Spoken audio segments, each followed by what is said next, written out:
In the final days of the war, deep in the Bavarian Alps, a secret vault beneath Hitler's private retreat was opened, not by soldiers, but by shadows. What they found wasn't gold, or art, or relics. It was a blueprint for the next war, one meant to outlive the Third Reich. And then, like ghosts, they vanished, until now. The sky over Warsaw was a sheet of ash in October 1942, casting a muted gray over the scarred city. Rubble spilled from shattered buildings like open wounds, and the hum of German troop carriers echoed down the boulevards with mechanical regularity. Amid the tension and ruin, Zofia Rudzka moved like a ghost, unseen, unremarkable, and invaluable. A former Latin teacher at a Warsaw gymnasium, Zofia had dark, intelligent eyes and a manner that suggested quiet resolve. She wore her late husband's wool coat, 3 sizes too large, which conveniently masked the parcels she ferried across the city. Officially, she was a housekeeper assigned to the Reich-controlled museum. Unofficially, she was the lead courier for Siatka Burstin, the Amber Network, a clandestine resistance cell tied to the Polish Home Army. Her apartment on Ulika Khmielna was a hub of resistance. A sewing machine in the corner masked a concealed radio set, the bathroom tiles lifted to reveal weapons smuggled from the Eastern Front. Her 10-year-old niece, Anya, knew to stomp once if a Gestapo agent entered the stairwell, and twice if it was only a drunk collaborator. It was children like Anya who formed the core of her Little Foxes, a network of orphans, street urchins, and forgotten schoolboys who ran errands, delivered messages, and, in one case, smuggled a pistol inside a stuffed bear. The Germans ignored them. To the occupiers, they were background noise. But in Zofia's hands, they became blades in the dark. In early November, a critical message arrived by Dead Drop, a British SOE operative, codenamed Almond, had been injured during a failed railway sabotage and was hiding inside the crypt of Satan's Church. Almond's knowledge of Axis troop movements across Eastern Europe made him too valuable to lose. Zofia was to extract him and ensure his survival until an airlift could be arranged. No easy task in a city flooded with patrols, collaborators, and informants. The church was under surveillance, its priests harassed daily. But Zofia had something the Nazis could never grasp: trust. She enlisted Father Mikolai, a fierce nationalist with a gentle stammer, and arranged a night visit under the guise of attending Mass for her late husband. Descending into the crypt, candlelight flickering against the ancient stone, she found Almond, barely 25, gaunt, bloodied, and silent. He didn't speak Polish, and she didn't speak much English, but she patched his wounds and gave him a loaf of rye and a Polish-English phrasebook. For 3 weeks, she visited him nightly, hiding medical supplies in the hem of her skirt. Anya kept watch outside, disguised as a street performer with a wooden violin missing its strings. The Germans intensified their raids in December. A dozen members of the Amber Network had been executed near Pajak prison. Zofia's name was not yet on a list, but the walls were closing in. Almond needed to be moved. There was only one option left: the sewer tunnels beneath the city. The plan was absurdly dangerous. The tunnels were wet, narrow, and infested with rats, their air thick with methane. But they offered the only chance to reach the Vistula River, where a home army contact had access to a fishing vessel with forged naval insignia. On the night of December 23rd, with the snow falling in dead silence, Zofia led Almond through a broken manhole near Plak Sankowi. Anya waited above with a mirror to signal if soldiers approached. Zofia held Almond's trembling hand in the darkness and whispered, "No light, no sound, no turning back." They moved in total blackness for 2 kilometers. At one point, Almond slipped into a crevice and cracked his shoulder. He bit down on his sleeve to avoid screaming. Zofia didn't stop. She couldn't. Somewhere above them, sirens wailed, and armored vehicles roared through the streets. When they emerged near the river, dawn had begun to burn through the mist. The boat waited, small and silent, manned by an old fisherman with a scarred cheek and an AK armband sewn into his sleeve. Zofia handed over Almond's forged documents and kissed his forehead like a mother sending her son to war. "You are a flame," she told him in broken English. "You carry us." Almond reached into his coat and pulled out a silver pendant, a tiny St. George medallion. He pressed it into her palm, closed her fingers around it, and boarded the boat. Zofia watched him disappear down the river, the water reflecting the pale fire of the rising sun. The Gestapo raided St. Anne's Church 4 days later. Father Mikolai was executed in front of his altar. Zofia was arrested on January 10, 1943. Her captors beat her, interrogated her, offered her deals, but she said nothing, not even her name. She died at Pauiak the following month. But the Amber Network endured.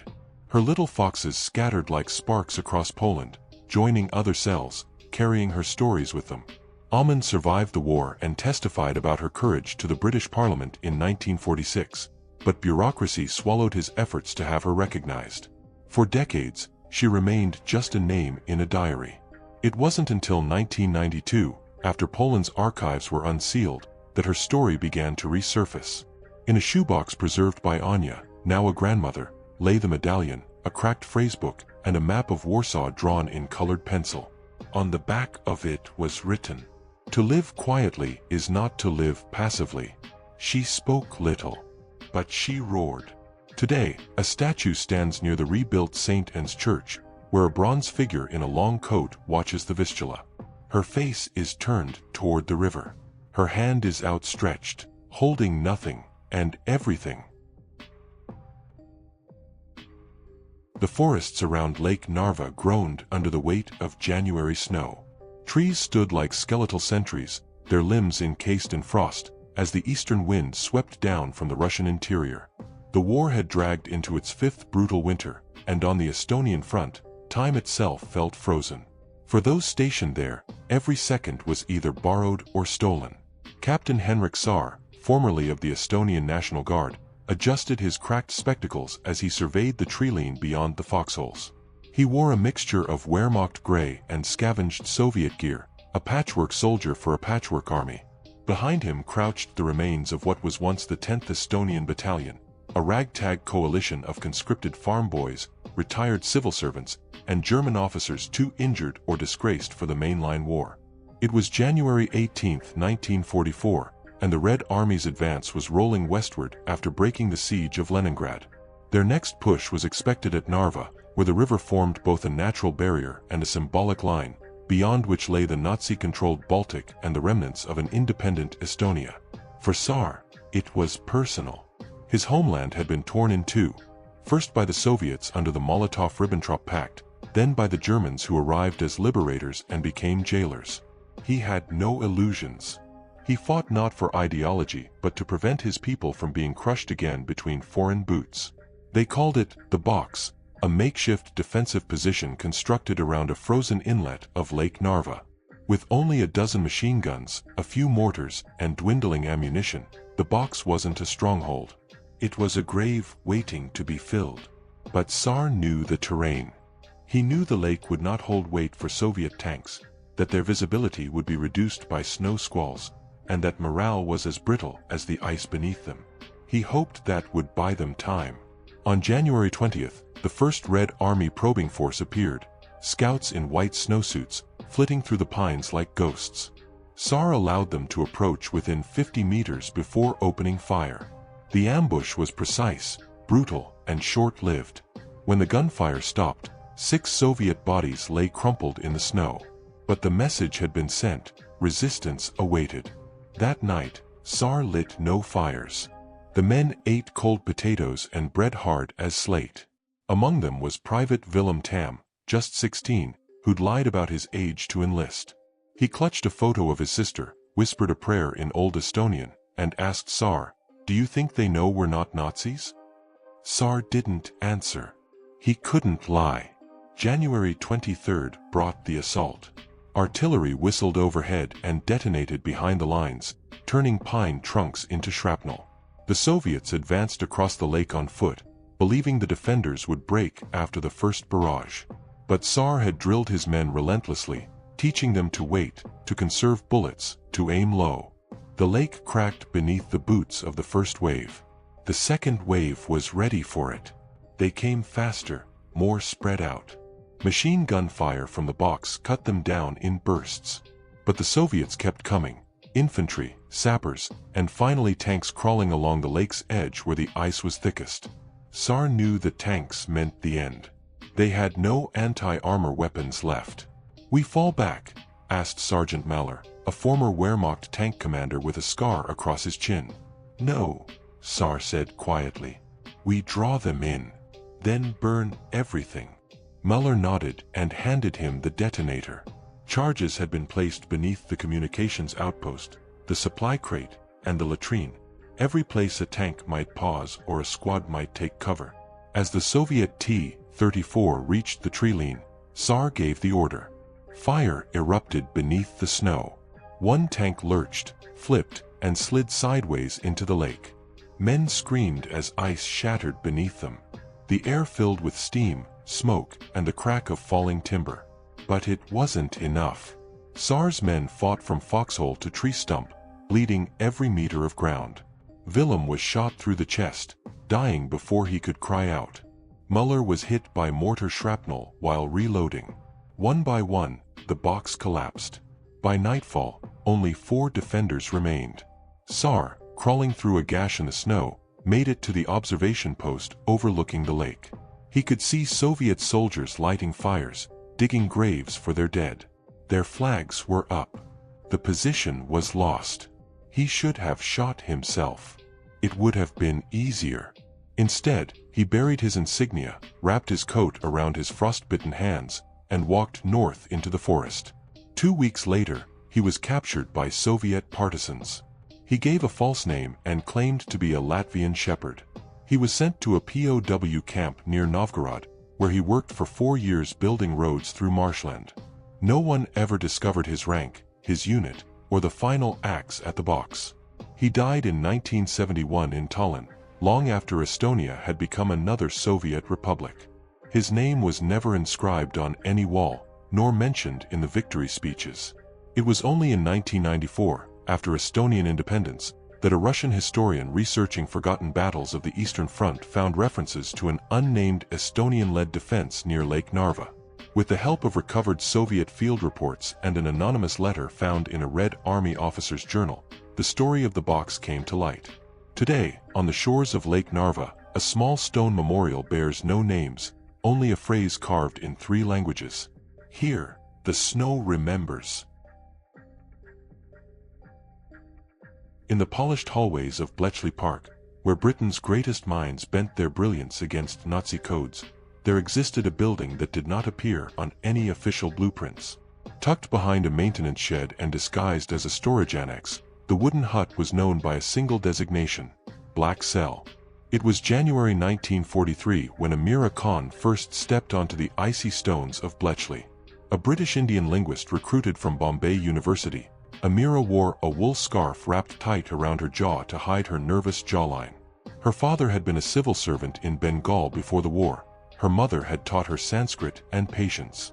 Amira spoke 6 languages, including Japanese, which made her uniquely valuable to the War Office, but they had no intention of putting her face near the main campus. Black Cell wasn't Bletchley Park, not really. Its members were too unusual, too unpolished, too different for the polished empire's image. Alongside Amira was Jacob Weiss, a deaf Polish Jew who read Morse code by vibration. Clara Williams, an Afro-Caribbean math prodigy from Manchester, denied entry to the main Enigma team due to her unconventional education. And Sergeant Robert "Bobby" Lodge, a Cockney ex-thief turned technician who knew how to jerry-rig just about anything with copper wire and chewing gum. Their task was daunting and classified beyond top secret: crack the encoded naval transmissions of the Imperial Japanese Navy, particularly those surrounding the Central Pacific and Solomon Islands. Enigma might have been the star of Bletchley, but the Japanese cipher system, known as JN-25, was a monstrous labyrinth of layered codebooks and additive ciphers. It changed almost weekly. It was not just a puzzle. It was a war of attrition. In early February, a string of intercepted transmissions began pouring in, short, staccato bursts in kana and numerical gibberish. The RAF's Y stations in Ceylon and Darwin had picked up chatter suggesting a new naval maneuver. Amira, poring over transcripts under a flickering lamp, began to notice a repeated pattern of kanji suffixes that appeared at the end of each message, regardless of context. "They're anchoring a location," she whispered to Jacob, pointing at the characters for East and Turtle. But it's not a place name. It's a metaphor. They're referring to something fixed, but mobile. Jacob tapped out the signals on the wooden table, feeling for rhythm. He wrote, "Carrier Group." It was a breakthrough. Over the next 10 days, the Black Cell triangulated the movement of what they believed to be the Shokaku-class carriers, the backbone of Japan's navy. If correct, this fleet was repositioning toward the Gilbert Islands. But convincing Whitehall was another matter. Official channels refused to accept intelligence from a team whose members were not even acknowledged on the Bletchley staff roster.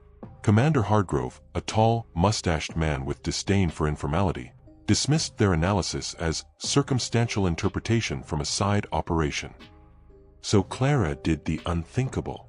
She wired the Pacific Fleet herself. Using an unauthorized frequency and an encrypted code developed internally at Black Cell, Clara transmitted the decoded coordinates with a personal signature. "Act on this, or the Pacific burns red," she wrote. It was treason in any other circumstance. 2 weeks later, on March 5, 1943, USS Alacrity, a destroyer patrolling off Tarawa, intercepted a Japanese scout plane and radioed that an entire fleet was moving toward the Marshalls. American codebreakers had missed it. Clara hadn't. The battle that followed, brief, brutal, and largely unpublicized, crippled Japan's ability to reinforce the region. But no medals were given to the team that had made it possible. Back in Black Cell, security tightened. The War Office had caught wind of Clara's transmission, and all 4 members were interrogated separately. Jacob was threatened with deportation. Amira was told she would be reassigned to translation duty in Cairo. Bobby was forced to sign the Official Secrets Act under threat of court-martial. But fate, it seemed, wasn't done with them. In May, new transmissions arrived, this time in a previously unseen code. It used modified katakana, unusual phrasing, and embedded fragments of poetry. Amira recognized it almost instantly: haiku steganography. The Japanese were now hiding battle plans inside poems. It was an act of elegance and desperation. And it nearly worked. But Jacob, running his fingers across the message rolls one night, tapped out a rhythm that mirrored the 5-7-5 syllable structure. "It's not a message," he told Amira. "It's a performance." Amira, decoding the haikus line by line, discovered a reference to "Fire Upon the Whale's Eye," a veiled mention of Midway, the U.S. base Japan had failed to seize the previous year. Now, they were preparing a new strike, likely involving long-range aircraft from secret island strips. The warning was passed, this time through channels. Admiralty verified it using American air reconnaissance. A series of targeted bombing raids neutralized the airstrips before the Japanese attack could begin. Black Cell's final contribution to the war was never known to the public. After VE Day, they were quietly dismissed. Their building was dismantled. Their files were boxed and buried in the National Archives under alphanumeric designations.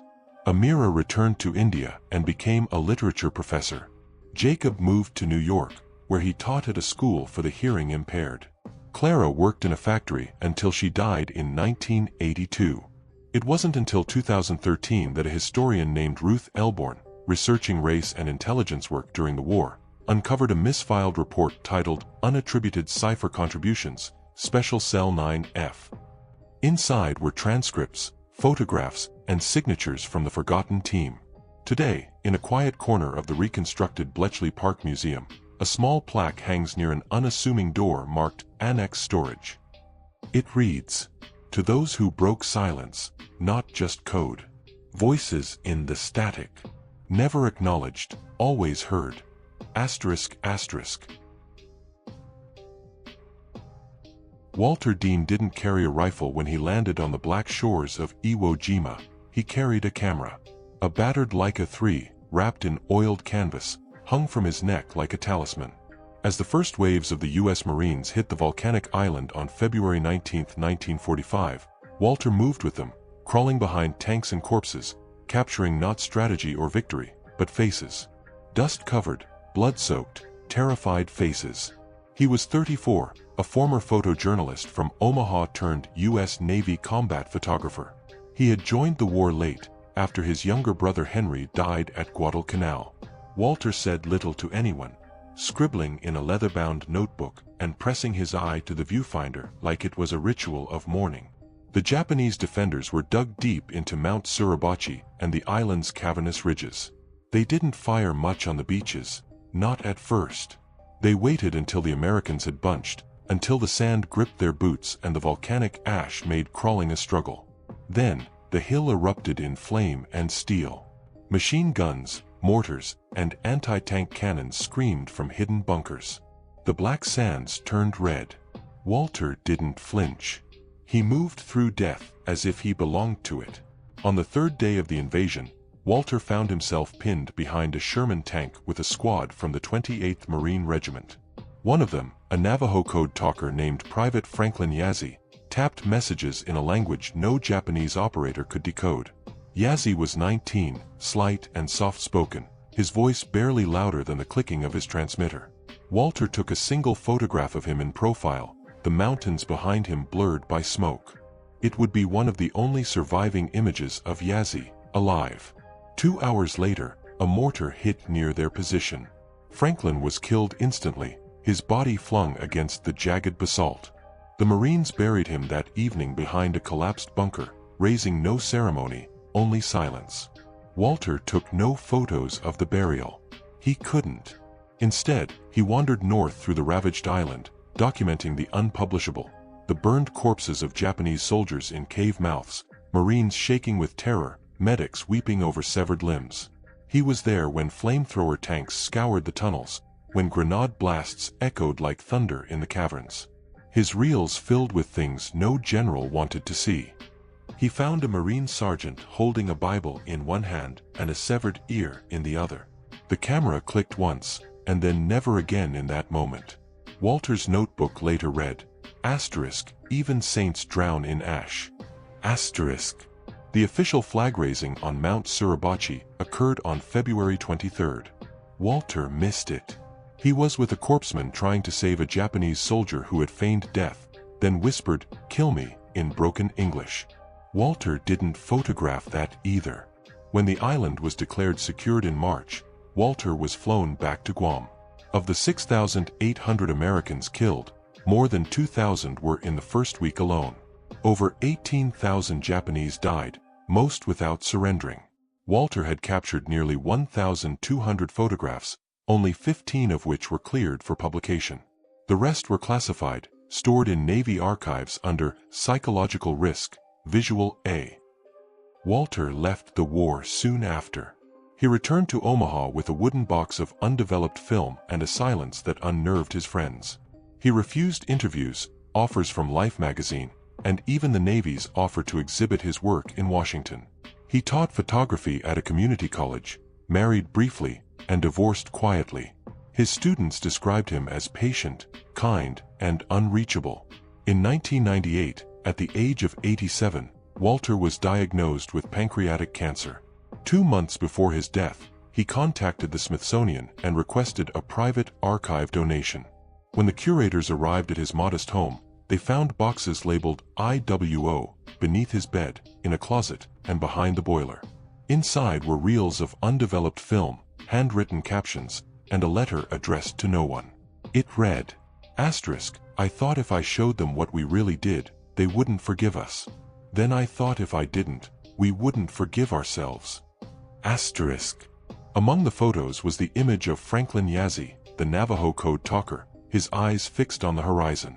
The photo was later enlarged and placed in the National Museum of the American Indian, next to a quote from another code talker. "We speak the language of warriors. We prayed for peace in every word."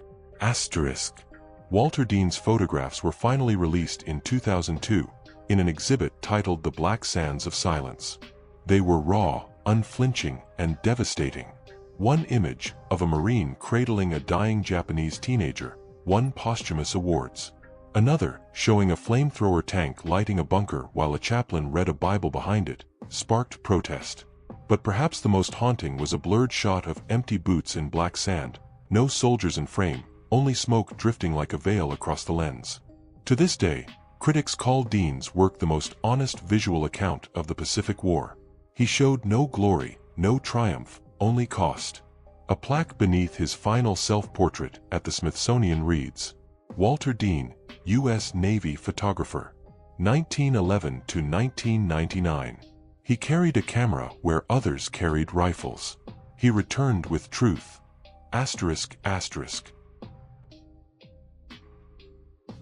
On May 3, 1945, 3 days after Adolf Hitler's suicide and 2 days before Germany's official surrender, an unmarked OSS aircraft landed on a cleared alpine meadow 20 kilometers from Berghof, Hitler's mountain retreat in the Bavarian Alps. Aboard were 4 men and 1 woman, operating under Operation Leech, a rogue directive buried within a larger intelligence sweep dubbed Project Eclipse. At their head was Captain Elias Monroe, a former history professor from Princeton turned intelligence analyst, whose expertise in fascist ideology was rivaled only by his knack for pattern recognition. He had one goal: to recover a rumored Nazi contingency file titled Project Wiedergeburt, or Project Rebirth, hidden within the Berghof compound. What made Leech different from standard OSS missions was that it had no direct oversight. Monroe's team wasn't reporting to Washington or London. Their orders came from a coalition of disillusioned Allied officers who feared that the war's end would not be the end of fascism. The team was small and eclectic. Lieutenant Myra Vale, cryptologist and demolitions expert, had served in North Africa breaking Vichy codes. Sergeant Joe Rinaldi, Bronx-born with fingers like iron, specialized in lockpicking and sabotage. Private Emil Neumann, a Swiss-German deserter with perfect Bavarian dialect, provided local knowledge and forged documents. Lastly, Major Raymond Hodge, a British artillery officer with a limp and a drinking problem, provided cover as a supposed liaison to the advancing French. By the time they reached Berghof, the building had been bombed by the RAF and looted by both SS stragglers and desperate civilians. The windows were blown out, and fires had charred the infamous picture window overlooking the Alps. But the foundations remained intact, and below them, the vault. According to intercepted German communiques, a hidden archive beneath Berghof contained escape plans, coded bank accounts, safe houses in South America, and a file marked Phoenix, referenced only once in SS correspondence. Monroe believed it contained evidence of a post-war fascist network, the embers of a new war smoldering beneath the ashes. Entry to the vault required bypassing a reinforced steel door disguised behind the fireplace in Hitler's study. Rinaldi used shaped charges to crack the lock mechanism. As the dust settled and the door groaned open, they found not a vault in the traditional sense, but a library. It smelled of ash and leather. Inside were shelves of coded documents, passports with forged dates extending into the 1950s, and boxes labeled with foreign cities: Buenos Aires, Cordoba, Lisbon, Alexandria. On one shelf was a sealed canister containing microfilm wrapped in oilskin. Vale loaded it into a field viewer and gasped. Names, coordinates, faces, dates, **** bank transfers to neutral countries, lists of individuals embedded in post-war governments, awaiting activation. It wasn't paranoia, it was infrastructure. Then they heard the footsteps. The SS weren't gone. A rogue unit of the werewolf movement, fanatical Nazi holdouts trained in guerrilla tactics, had retreated into the mountains, hoping to protect or destroy what remained of Berghof's secrets. The Leech team had a window of minutes, not hours. They burned what they couldn't carry. Monroe chose 10 files, the microfilm, and one strange object, a copy of Plato's Republic with a swastika pressed into the cover. Hidden in its hollowed pages was a list of international journalists and academics marked converts. They fled through the servants' tunnel, rigging the vault to explode. Rinaldi stayed behind to delay pursuit, triggering the charges just as the first werewolf soldier reached the entry hall. Rinaldi's body was never found. The survivors hiked through the mountains for 2 days until intercepted by American patrols near Bad Reichenhall. Their story was sanitized. Their files confiscated. OSS brass ordered Monroe to remain silent. The documents were reclassified under Operation Paperclip's annexes, and Berghof was officially listed as fully cleared. Monroe, furious and powerless, resigned from the OSS. He returned to academia, teaching modern history at a small liberal arts college in Vermont. He never spoke publicly of the mission again. He never wrote about the war. But he kept one thing, the Plato book. It remained in his personal library, unremarkable to anyone but him. Only in 1991, after his death, did his granddaughter Claire Monroe, a linguistics student, find a sealed envelope tucked between its pages. Inside was a letter. Asterisk, if you are reading this, you live in the world we allowed to survive. But buried things have a habit of growing roots. The war ended. The mission did not. Asterisk. The microfilm was gone, vanished, likely destroyed. But the list of names inside the book remained. Many were now dead. Some were still alive. One was a sitting minister in the European Parliament. Claire spent the next 15 years tracing the fragments. Her findings formed the basis of a book, asterisk, The Vault of Vengeance asterisk, published in 2010 and met with scorn, curiosity, and quiet alarm. European intelligence agencies neither confirmed nor denied its contents. Several public figures named within quietly retired. In 2017, a heavily redacted OSS document titled Leech Final Debrief was declassified. It confirmed the existence of Operation Leech and the Berghof mission, but listed the objective as recovery of cultural artifacts.